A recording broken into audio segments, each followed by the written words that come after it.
Hi friends and welcome back to my channel Learners Chapter, and for today's video I am going to explain Syntax Book Board Jamshoro Biology for class 9 chapter number 1. So let's get started. Chapter number 1, Introduction to Biology. In this chapter you will study Introduction to Biology, Definition of Biology, Divisions and Branches of Biology, Relation of Biology with other sciences, and Quran instructs to reveal the study of life plus the level of organizations. So let's get started with the introduction. Biology is a branch of natural science which deals with the study of living beings. मतलब bio एक ऐसी branch है science की जो living beings के बारे में बात करती है, चाहे वो लिविंग बींग्स के कोई भी करेक्टरिस्टिक्स हो, उनका उनका सांस लेना, उनका रेस्पायर करना, उनका एक्सक्रीट करना, उनका रिप्रोड्यूस करना, हर चीज़ के बारे में बायो बात करती है. It provides a knowledge about living organism which differ from each other in shape, size, composition etcetera. मतलब सारे लिविंग ऑर्गेनिज्म सेम नहीं होते, कुछ शेप में डिफरेंट होते हैं, कुछ साइज में डिफरेंट होते हैं, कुछ डिफरेंट चीज़ों से मिलके बने होते हैं जिनकी कॉम्पोजिशन डिफरेंट होती है. The word biology comes from a Greek word BIOS. BIOS means life and logos means thought और रीजनिंग और द स्टडी ऑफ. दस biology means the study of life. क्योंकि इस दुनिया में इतने सारे लिविंग ऑर्गेनिजम्स हैं कि सिर्फ उन्हें बायोलॉजी की हेडिंग के अंदर स्टडी नहीं किया जा सकता, और एक स्टडी के मुताबिक इस दुनिया में 8.7 million different kinds of life exist करती हैं. मतलब हम उसे सिर्फ बायो की हेडिंग के नीचे नहीं पढ़ सकते, तो इसलिए इसे 3 मेजर ब्रांचेस में डिवाइड किया गया, जो है zoology, botany and microbiology. Zoology. The word zoology is also a Greek word. Zoon means animals and logos means study or knowledge. Means ये एक ऐसी ब्रांच है बायो की जिसमें हम एनिमल्स के बारे में स्टडी करते हैं. वो एनिमल्स वो होते हैं जो अपना फूड खुद प्रिपेयर नहीं कर सकते, जो हेटरोट्रॉफिक होते हैं. They depend on other living organisms for food. Botany. The word botany is taken from a Greek language. बुटैनी means plants and logos means study of. Means botany एक ऐसी ब्रांच है बायोलॉजी की जिसमें हम प्लांट्स के बारे में स्टडी करते हैं. और प्लांट्स क्या होते हैं? वो लिविंग ऑर्गेनिज्म जो ऑटोट्रॉफिक होते हैं, जो अपना फूड खुद प्रिपेयर कर सकते हैं with the help of simple organic materials. Microbiology. It deals with the microscopic organisms, वो living organism which can not be seen by the eye and we have to use microscope to see them, such as bacteria, amoeba etcetera. ये तो हो गई biology की major branches, zoology, botany and microbiology. लेकिन bio को further भी कुछ small branches में डिवाइड किया गया है, और इस 9th क्लास की बुक में हम 15 ब्रांचेस को स्टडी करेंगे. वैसे देखा जाए तो बायो की ब्रांचेस 15 नहीं है, बायो की ब्रांचेस बहुत सारी हैं, लेकिन इस बुक में हम सिर्फ 15 मेजर ब्रांचेस को स्टडी करेंगे. Number 1, morphology. The study of external form and structure of organism. मतलब कोई भी ऑर्गेनिज्म, कोई भी स्पीशीज बाहर से कैसे दिखती है, उसकी एक्सटर्नल प्रॉपर्टीज़ कौन सी हैं. Just like Winx of bird या विंग्स ऑफ बटरफ्लाई. ये सब हम मॉर्फोलॉजी में स्टडी करते हैं कि वो बाहर से कैसा दिखता है. इसको हम मॉर्फोलॉजी कहते हैं. Anatomy. The study of internal parts of living organism by cutting them open. Means living organism के अंदर जो भी ऑर्गेनलीज मौजूद हैं, जो भी स्ट्रक्चर्स, जो भी ऑर्गन्स मौजूद हैं, इंटरनल पार्ट्स ऑफ बॉडी जो भी हैं, उनको हम एनाटॉमी में स्टडी करते हैं बाय कटिंग दैम ओपन. क्योंकि बाहर से तो हम देख सकते हैं कि इसकी कौन कौन सी चीज़ें हैं, जस्ट लाइक हैंड्स हो गए, लेग्स हो गए, बट इंटरनली उसके अंदर कौन कौन से लाइफ प्रोसेसेस हो रहे हैं, कौन कौन से इंटरनल स्ट्रक्चर्स हैं, वो सब हम एनाटॉमी में पढ़ते हैं. Cell biology. The study of cell and its organelles. What is cell? Cell is a basic structure and functional unit of living organism. Inside cell जितने भी ऑर्गेनलीज होते हैं उन सब को हम सेल बायोलॉजी में स्टडी करते हैं, और सेल बायोलॉजी को हम साइटोलॉजी भी कहते हैं. Histology. The study of structure of tissues of plants and animals. Histology means histos mean tissues and logos means study of. Means this is a branch of biology in which we study of tissues of plants and animals. अब जितने भी organs हैं, organs are the combination of tissues. तो histology में हम different kinds of tissues, plants and animals के हम histology में पढ़ते हैं. Number 5, physiology. The study about functions of living organisms, मतलब कोई भी लिविंग ऑर्गेनिज्म क्या फंक्शन है उसके, वो सब हम फिजियोलॉजी में पढ़ते हैं, क्योंकि अल्लाह ताला ने हर लिविंग ऑर्गेनिज्म को कोई ना कोई काम दिया है। जैसे शहद की मक्खी, उसका काम है शहद बनाना। काऊ का काम है मिल्क प्रोवाइड करना। इसी तरह और भी डिफरेंट लिविंग ऑर्गेनिज्म के जितने भी फंक्शन है वो सब हम फिजियोलॉजी में पढ़ते हैं। Number 6, taxonomy, the study of rules, principles, grouping and naming the living organism. जितने भी स्पीशीज़ हैं उनको एक स्पेसिफिक मेथड के ज़रिए उनको साइंटिफिक नेम प्रोवाइड किया जाता है, उनको ग्रुप किया जाता है, और वो कुछ रूल्स के ज़रिए होता है, कुछ प्रिंसिपल्स के ज़रिए होता है। वो सब हम टेक्सोनोमी में पढ़ते हैं और इसका कंप्लीट चैप्टर 3 इस बुक में मौजूद है, जो कि हम आगे स्टडी करेंगे। Genetics, the study of heredity, that is transfer of character from parents to offspring. The genes, जितने भी जो खसूसियात हैं जो हमारे पेरेंट्स के अंदर होती हैं, वो सारी जो ऑफस्प्रिंग में जो ट्रांसफ़र होती हैं, ये सब हम जेनेटिक्स में पढ़ते हैं। Developmental biology, the study of formation and development of embryo, मतलब लिविंग ऑर्गेनिज्म के अंदर जो न्यू ऑर्गेनिज्म का डेवलपमेंट का जो प्रोसेस होता है उसको हम डेवलपमेंटल बायोलॉजी में पढ़ते हैं। Number 9, environmental biology, the study of relationship between living organism and non living factors of environment and the effects on each other. मतलब जितने भी लिविंग ऑर्गेनिजम्स हैं वो अपने नॉन लिविंग इन्वायरमेंट पे इंटरेक्ट करते हैं, उन पे डिपेंड करते हैं, और उनके effects, living organism effect produce करते हैं इन्वायरमेंट पे, वो सब हम इन्वायरमेंटल बायोलॉजी में पढ़ते हैं। Number 10, palaeontology, the study of remote past living organism with the help of fossils. मतलब वो लिविंग ऑर्गेनिज्म जो पहले कभी हुआ करते थे, जो फॉसिल्स की सूरत में ज़मीन के अंदर मौजूद हैं, जिनको स्टडी किया जाता है ताकि हम ओल्ड लाइफ के बारे में जान सकें, ये सब हम पढ़ते हैं पैलियोंटोलॉजी के अंदर। Biotechnology, the study about techniques for manipulation to gene to bring the changes in structure and location of genes to achieve desirable characters called biotechnology.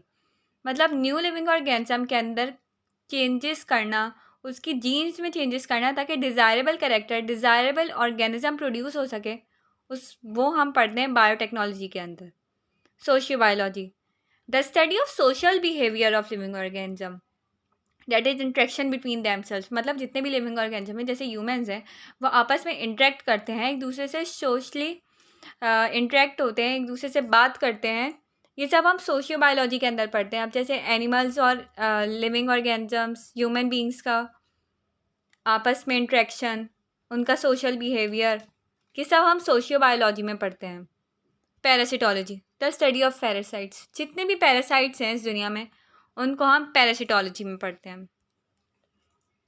Number 14, pharmacology, the study about action of drugs. मतलब जब कोई इंसान बीमार होता है तो उसे medicine दी जाती है, ड्रग्स दिया जाता है। अब उसके ड्रग्स लेने के बाद, मेडिसिन लेने के बाद जो बॉडी के अंदर जितनी भी चेंजेस होती हैं, जो एक्शंस वो ड्रग्स की वजह से होते हैं, वो सब फार्माकोलॉजी में पढ़ते हैं, चाहे वो पॉजिटिव हो या नेगेटिव, उसकी स्टडी को फार्माकोलॉजी कहते हैं। Molecular biology, the study of organic molecules which constitute the cell and its organelles. मतलब वो मॉलिक्यूल्स, वो ऑर्गेनिक मॉलिक्यूल्स जो सेल बनाए और उसके ऑर्गेनेलिस बनाए, वो मॉलिक्यूलर बायोलॉजी कहलाते हैं, वो ऑर्गेनिक मॉलिक्यूल्स कहलाते हैं, और इसको हम मॉलिक्यूलर बायोलॉजी में पढ़ते हैं। मतलब those molecules from which living organisms are made are called organic molecules and the study is called molecular biology. From which living organisms are, ये तो हो गई द ब्रांचेस ऑफ बायोलॉजी। अब जो नेक्स्ट टॉपिक है वो है relationship of biology with other sciences. Biology is a multi dimensional subject and linked with other sciences.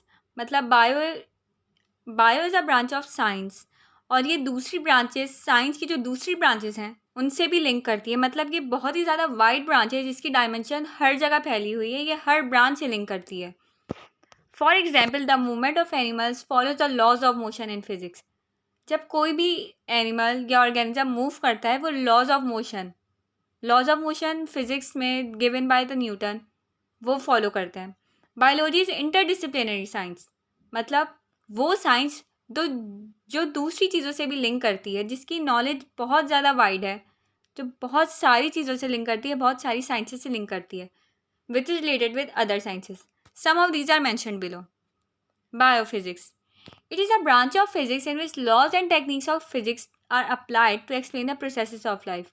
मतलब ह्यूमन बॉडी के अंदर बहुत सारे ऐसे प्रोसेसेस होते हैं जिनमें लॉज एंड टेक्निक्स फिजिक्स के अप्लाई होते हैं ताकि हम लाइफ के प्रोसेसेस को समझ सकें.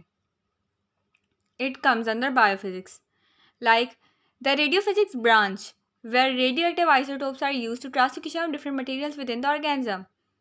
रेडियोएक्टिव आइसोटोप्स जो होती हैं, जो रेडियोएक्टिव रेज होती हैं, वो बॉडी के अंदर से पास की जाती हैं ताकि ट्रांसलोकेशन ऑफ डिफरेंट मटेरियल, मतलब movement of different materials with in the organism, जो भी हमारे अंदर जो प्रोसेसेस हो रहे हैं उनका पता लगाया जा सके, जो चीज़ें मूव कर रही हैं उनके बारे में पता लगाया जा सके. ये सब जो है रेडियो फिजिक्स ब्रांच के ज़रिए हम पढ़ते हैं, जिसमें रेडियो एक्टिव आइसोटोप्स को यूज़ किया जाता है.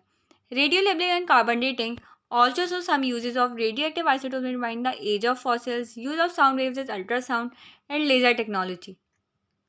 Radio labelling and carbon dating radio active isotopes की काइंड है जिनमें हम एज ऑफ फॉसिल्स को डिटरमाइन कर सकते हैं कि ये फॉसिल्स जो हमें मिली हैं वो कितनी पुरानी है, कितने साल पुरानी है.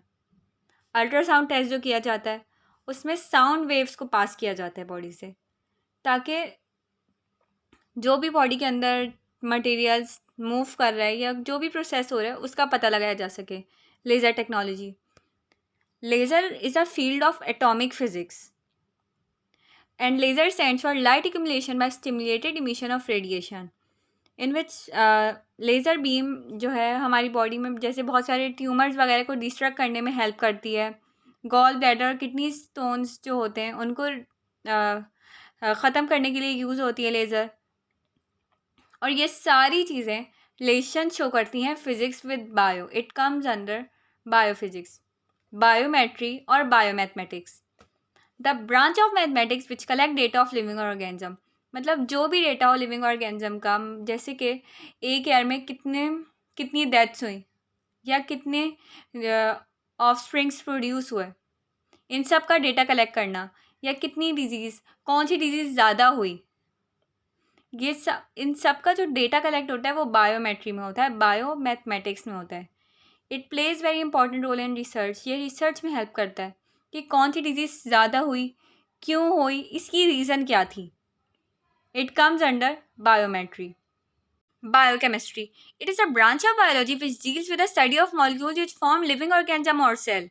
मतलब वो ब्रांच जो मॉलिक्यूल्स, उन ऑर्गेनिक मॉलिक्यूल्स के बारे में स्टडी करे जो लिविंग ऑर्गेनिज्म को फॉर्म करें, जो सेल फॉर्म करें. जैसे कि हमने मॉलिक्यूलर बायोलॉजी में पढ़ा था, the study of organic molecules which constitute cell and its organelles.